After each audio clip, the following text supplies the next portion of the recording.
Hello আসসালামু আলাইকুম everyone. আমি আপনাদেরকে আজকে করে দেখাবো ইটালিয়ান পিৎজা। এটা আমার এখানে আমি 2 কাপের মতো নিয়ে নিয়েছি। এখানে আমি 2 কাপ ময়দাতে 1 চা চামচ ইস্ট দিয়ে দিলাম। এখন এটা আমি ভালোভাবে মিশিয়ে নেব। সামান্য চিনি, এটাও ভালোভাবে মিশিয়ে নিব। দিয়ে দিব 1 চামচের মতন টক দই। দইটাকে আমি ভালোভাবে মিক্সড করে নিব সবগুলো আটার সাথে। আমি দিয়ে দিব পানি। পানিটা আমি একবারে দিব না, আমি অল্প অল্প করে দিব আর মেশাবো। পানিটা অবশ্যই কুসুম গরম নেবেন। আর দেখেন আমার এই পর্যায়ে আমি অ্যাড করব লবণ। আমি প্রথম লবণটা দিইনি, কারণ লবণটা আর ইস্ট একসাথে দিলে ডোটা পারফেক্ট হয় না, পিজাটাও পারফেক্ট হয় না। এই পর্যায়ে আমি লবণটা দিয়ে ভালোভাবে মিক্স করে মেখে দিব।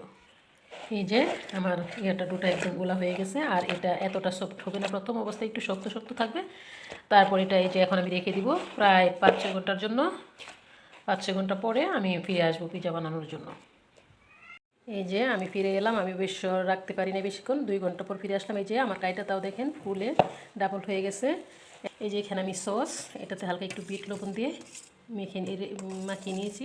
আর এই যে আলুগুলো আমি ভেজে নিয়েছি। আর এইটা হলো মুরগির বুকের মাংস। এটা আমি শুধু ফ্রাই প্যানে দিয়ে একটু উল্টে পাল্টে ছেঁকে নিয়েছি লবণ দিয়ে। আর এটা হলো আমার মুসেরাল্লা। আর এখানে আমি ধনিয়া পাতা কাঁচামরিচ নিয়েছি, এটা অপশনাল, কেউ ইচ্ছা করলে দিতে পারেন, নাও দিতে পারেন। আমি কীভাবে একের পর এক জিনিসগুলো দিব এটা আপনাদেরকে দেখিয়ে দিব। একবার করে বেলে নেব। এই যে আমি একটা বাটি নিয়ে নিয়েছি, এটা বেলে আপনাদেরকে দেখাবো থিকনেসটা কীরকম করতে হয়। বেলা হয়ে গেছে। এই যে রুটি আমরা নর্মালি যে রুটি বানাই এরকম থিকনেস, রুটির থেকে একটু মোটা, এরকম করে আর একটু থিকনেসটা আর একটু সুন্দর করে নেবেন। আমি কড়াইতে বানাবো, চুলায় বসিয়ে দিয়েছি কড়াই। এই যে এটা ডেকে দিবেন। এই যে আমি ঢাকনাটা খুলে দিলাম, করে সব কিছু দিব। প্রতি এখন আমি টমেটোর সসটা দিয়ে দিচ্ছি।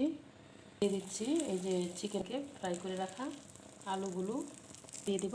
মোসেরেলাটা আমি গ্রেট করে নিয়েছি, ডেকে দিব। আঁচটা একদম স্লো হিটে থাকবে। এই যে ঢাকনার উপর থেকে দেখে বোঝা যাচ্ছে আমার পিৎজাটা হয়ে গেছে পারফেক্টভাবে। এই যে দেখতে পাচ্ছেন আমি 3 মিনিট পর ফিরে আসলাম। 3 মিনিট না, ঠিক আরও কম টাইম। এই যে দেখতে পাচ্ছেন। এখন আমি এটা চুলা থেকে নামিয়ে নিই। এই যে আমি চুলা থেকে নামিয়ে নিলাম আমার পিৎজাটা, কেটে দেখাচ্ছি। আমি পিৎজাটা চারদিক ঘুরিয়ে কেটে নিয়েছি কাটার দিয়ে। এই যে আমি একটা উঠিয়ে আপনাদেরকে দেখাচ্ছি। এই যে দেখেন থিকনেসটা এরকম পাতলা থাকবে। এরকম পাতলা হলে খেতে খুবই সুস্বাদু। এই যে দেখেন সাইডটা ফুলে একদম ডাবল হয়ে গেছে। আমি একটু ধনিয়া পাতাও ছিটিয়ে দিলাম। আমার জন্য দোয়া করবেন। কেমন লাগলো খেয়ে জানাবেন আর এইভাবে বানাবেন। আল্লাহ হাফিজ।